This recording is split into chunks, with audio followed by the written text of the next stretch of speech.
and you are breaking your oath. You are deporting people, and the department is deporting people without due process. We cannot deport U.S. citizens. Without due process, there is nothing that Donald Trump could essentially be stopped in grabbing people off the street. Applications are different than the granting of asylum, and I don't know the specifics of this individual case. This individual is in El Salvador, and the appeal would be best made to the president and to the government of El Salvador on this. In halls of power, questions rise. Beneath fluorescent, truth defies.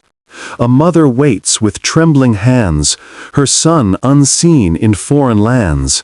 He sought asylum, hope, and grace. The law said, "Come," the gates embraced. Yet chains replaced the promised shore, and justice slept, its oath ignored. The Fifth Amendment's hallowed breath now whispers names of those in death. Is he alive? The mother pleads. But silence answers, duty recedes. Madam sworn to guard what's right, could you not ask? Could you not write? For laws are ink, but If service to this committee, please reach out to us. And again, thank you for the work that you and President Trump are doing. Appreciate I yield that. back. Thank you. Gentleman yields. I now, I think, recognize our last member making comments today. Mr. Garcia, you're recognized. Thank you, Mr. Chairman. Thank you for being here, Madam Secretary. And you said that you are committed to complying with the Constitution, which we, of course, all appreciate and think is important. Now, we all know that the Fifth Amendment states, and I just want to be very clear, that no person shall be deprived of life, liberty, or property without due process of law. The Fifth Amendment. Just to be clear in a simple yes or no, this actually says person. Is that correct, Madam Secretary? Correct. Thank you. And you are aware that person has been defined by the Supreme Court repeatedly multiple times means citizens and non-citizens. Simple yes or no, is that correct? Correct, I believe. Thank you. And in April 7th ruling just recently, the Supreme Court has reaffirmed, and I'll quote, "It is well established that the Fifth Amendment entitles aliens to due process under the law in the context of removal proceedings." But of course, the Department deported 230 people to be imprisoned indefinitely in brutal prison. We've deported U.S. citizens, as noted today, children without constitutional protection. We've illegally arrested students. And we know that just one of these students was released just last week, and you were mandated to do so. Now, the Fifth Amendment is clear. Madam Secretary, you committed to uphold the Constitution, is that correct? Yes. Thank you. And you now, of course, commit to following the Fifth Amendment, is that correct? Yes.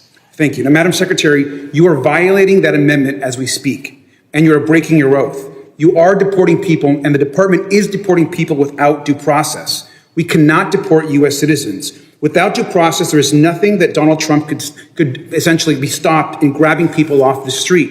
That's happening today. Now, maybe someone in government might not like your tattoos. Maybe they don't like how somebody votes. Maybe they don't want to see how someone represents your constituents in Congress. But if you can't see a judge, no one can protect you. And I hope that you and I and everyone here can agree with that. And apparently, not even the Supreme Court actually matters when it comes to the case, of course, of Garcia. But let's remember that we're not just deporting people, we're sending some of them to be locked up in one of the most dangerous prisons in the world. Now, Madam Secretary, you've heard this case today, but I have to speak about it one more time. I think it's really important. This is Andre Romero. He had an appointment to come to this country to claim asylum. We gave him that appointment. The United States government gave him his asylum appointment. He comes for his appointment. He passes a credible fear interview.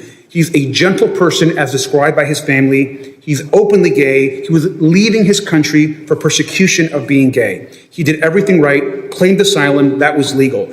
And then we sent him to a dangerous prison at the border with no due process. There are claims about his tattoos. He has his parents' names on his tattoos and 2 crowns that relate to a festival back in his hometown. We are paying to lock this young gentleman up forever. What I would ask is the ambassador in El Salvador, we have asked for proof of life of Andre. He has had no access to lawyers or family since he has been taken over a month now. No one knows if he's even alive. His mother just wants to know if he is alive. So my ask to you, Madam Secretary, is the same that I asked the ambassador. Can we do a proof of life check on Andre just to see if he is alive? Congressman, we are utilizing the tools that Congress has given us to apply due process to individuals. We are doing that for every person, and we are making sure that we're following what you have given us as far as guidance and how things should be implemented. Would you commit to just letting his mother know, as a mother to mother, if Andre is alive? He was given an asylum appointment by the United States government. We gave him an appointment. We said, Andre, come to the border at this time to claim asylum. He was taken to a foreign prison in El Salvador. His mother just wants to know if he is alive. Can we check and do a wellness check on him? Our asylum applications are different than the granting of asylum, and I don't know the specifics of this individual case. This individual is in El Salvador, and the appeal would be best made to the president and to the government of El Salvador on this. This is not under my jurisdiction. Madam Secretary, you have said that CCOT in El Salvador is one of the tools in the toolbox that you have. You have said that and has been quoted as saying that. You and the president have the ability to check if Andre is alive and if not being harmed. Would you commit at least into looking and asking El Salvador if he is alive? This is a question that's best asked to the president and the government of El Salvador. And I think you know very well that you could ask that question. What you are choosing to do, Madam Secretary, is disregard this young man's life, this young man's family, who was given an appointment by the United States. I think it is shameful that you won't even request to see if this young man is alive. His family has no idea, has no access to lawyers. I would hope that we would have the humanity to just check if this young man is okay. With that, I yield back. It's shameful. Gentleman yields. I think we've covered everyone. Mr.